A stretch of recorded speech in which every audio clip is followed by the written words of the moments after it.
Bacon wrapped dates are undoubtedly one of the easiest and most delicious appetizers known to mankind. I love my version with a little Marcona almond and some Manchego cheese, optional, stuffed in the middle. Also optional, a little drizzle of honey, but you roast them in the oven until the bacon is nice and crispy and the dates get kind of gummy. Yum.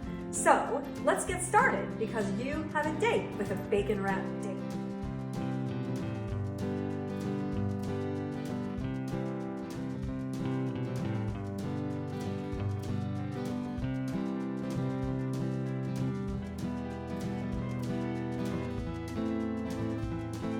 All right, so these are dates with Marcona almonds and Manchego cheese wrapped in bacon. I put a little bit of rosemary on them when I was roasting just so that they'd have that essence. So I just need you to give it a taste test and let me know what you think. Really good, aren't they? Very good. Yeah, I like it a lot. Yeah. All right. See ya.